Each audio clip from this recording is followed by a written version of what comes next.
মেয়েদের ভেতরে এটা বেশি, এরা সব চাইতে বেশি বদনাম করে স্বামীর। আজ পর্যন্ত আমি শুনিনি কোন মহিলা তার স্বামীর কাছে মুরিদ হয়েছে না।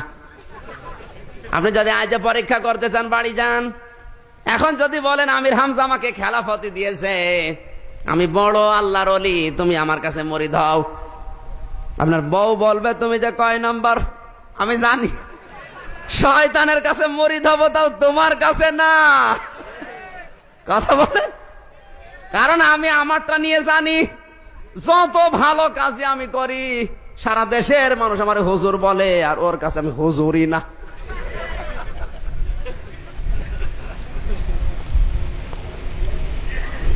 মেয়েদের অভ্যাস এইটা, জাহান্নামে যাওয়ার যতগুলো কারণ তার এক নম্বরে স্বামীর সমালোচনা, বদনাম করা। আল্লাহর নবী মাঝে মাঝেই মেয়েকে বলতেন, মা ফাতেমা সাবধান, আমার জামাই আলী যেন জায়েজ কোন কাজে তোমার উপরে নারাজ না থাকে। যদি আমার জামাই তোমার উপরে নারাজ হয়ে যায় জায়েজ কোন কাজে, আর যদি তুমি মাফ চেয়ে নিতে না পারো, আমি নবী বলছি তোমার বাবা হয়েও তোমার জানাজার নামাজ আমি আসবো না। আমার মনে হয় এরকম বাবা যদি আজ ঘরে ঘরে থাকতো, মেয়েগুলো আজ অনেক সংশোধন হয়ে যেত। বাবা হয়েছে সব ডিজিটাল বাবা, মেয়েকে আরো সাহস দেয়, তোর যদি কিছু হয় তুই চলে আসবি, তোর অন্য জায়গায় বিয়ে দেব। জোরে বলেন সুবহানাল্লাহ। আমার মেয়ে বিয়ে দিবা কয় জায়গায়?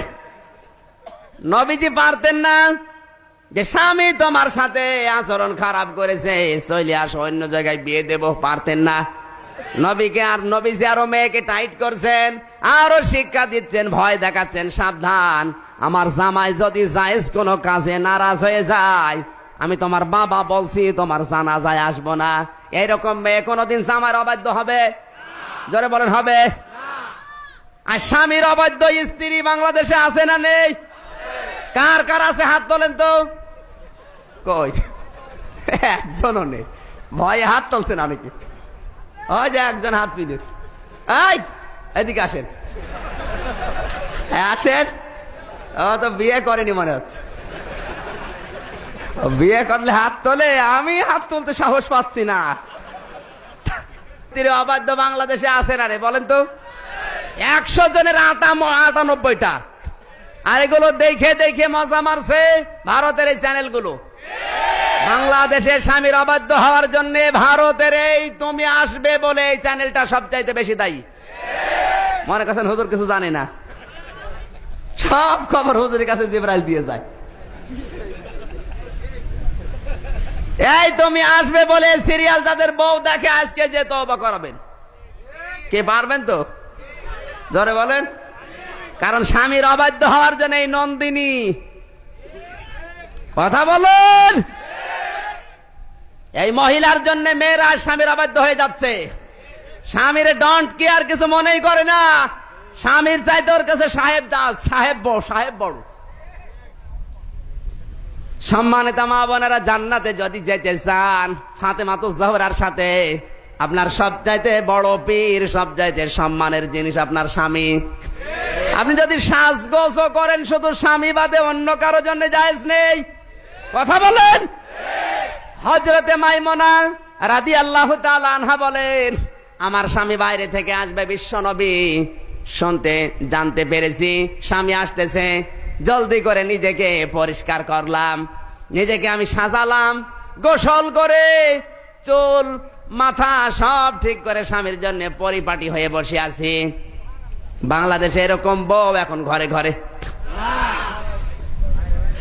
স্বামী আসতেছে, ও সাজে না, যদি শোনে বিয়ায় আসতেছে, ওর সাজ দেখে কে?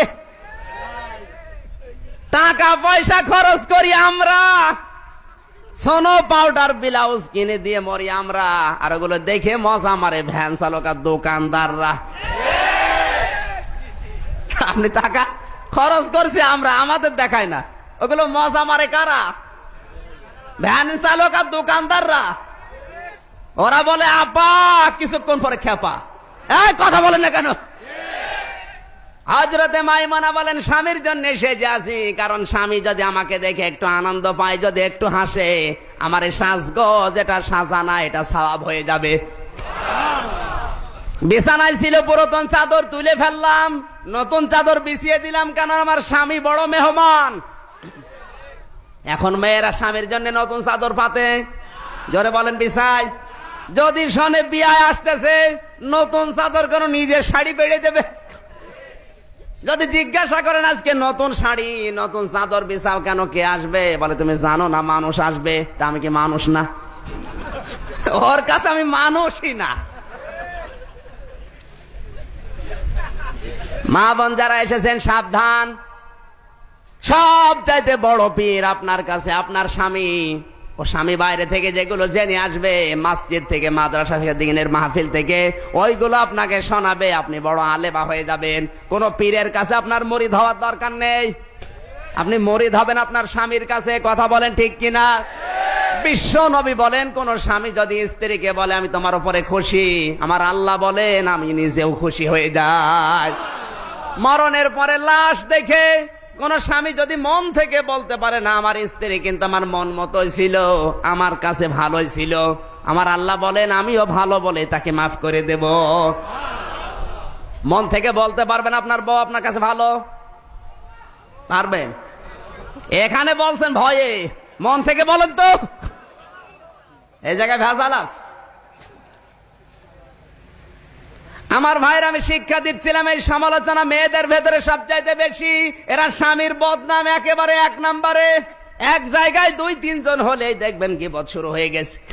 আপনি যদি পরীক্ষা করতেছেন, এখন মহিলা প্যান্ডেলে যান, যান, ওরা ওয়াজ আর শুনছে কয় ঘন্টা, স্বামীর বদনামে চলছে 2.5 ঘন্টা। ধরে বলেন, মনে করছেন হুজুর জানে না, কোরআন শরীফ আল্লাহ সব দিয়েছে। মা বোনদেরকে বলছি এই অভ্যাসটা পাল্টাতে হবে, যাদের আছে, সবার নেই, যাদের আছে এই অভ্যাসটা পাল্টাবেন। স্বামীর বদনাম করে কখনো জান্নাতে না। সমালোচনা করতে হলে তার ভেতরে যেন কোনো দোষ থাকে, যখন আনন্দ ঘন মুহূর্ত ওই সময় তাকে বলবেন। সে কাজ কারবার করে মিল থেকে রোদে পুড়ে এসে 8 ঘন্টা ডিউটি করে বাড়ি এসেছে, আর ওনার যত সব একেবারে 180 মাইল বেগে চলতেছে। ও লাঠি দিয়ে মারবে না গরম আর লাঠি দিয়ে মারবে? সমালোচনা আজ বেশি হচ্ছে আলেমদের। হুজুর একটু যদি জোরে যায় বলবে দাওয়াত পেয়েছে, আর যদি আসতে যায় বলবো কি খাওয়া খেয়েছে। ও করবে কি? কোন কায়দায় শান্তি নেই আমাদের। এমনকি সব জায়গায় হেই প্রতিপন্ন করার চেষ্টা। এই যে দাড়ি নিয়েও, আমার তো দাড়ি ওঠে না, সার দিয়েও দাড়ি হয় না। আমার বংশে আমারই সবচেয়ে বড় দাড়ি। আমারই যদি বড় হয়, তে আমার যারা আছে ওদের দাড়ি আছে 5-6টা করে। আরে ভাই এত দোয়া করছি তাও হয় না। আর মানুষ এই যে শাহাদত ভাই দাড়ি কেটে কোল পাচ্ছে না। আল্লাহ যদি ওইগুলো আমারে দিত, কত বড় বড় জায়গায় গেলাম বাংলাদেশে, মানুষ দামই দিতে চায় না, বলে বাচ্চা হুজুর। আমি বাচ্চা, আমারই একটা বাচ্চা আছে, আর আমারে বলে বাচ্চা। খালি এই দাড়ির জন্য মার খেয়ে যাচ্ছে। একটু দোয়া করেন আল্লাহ যেন দাড়ি দেয়। জোরে বলেন। সমালোচনা বন্ধ করতে হবে, সে যে কারোর হোক। আজ আল্লাহর পর্যন্ত সমালোচনা হচ্ছে, নবীজির পর্যন্ত সমালোচনা করছে। তার বাস্তব প্রমাণে লতিফ কাজ্জাব এ কোলাঙ্গার নবীর পর্যন্ত সমালোচনা করেছে। কথা বলেন। প্রধানমন্ত্রীকে ধন্যবাদ জানায়, কোলাঙ্গারকে দল থেকে বাদ দিয়েছে, মন্ত্রী থেকেও বাদ দিয়েছে।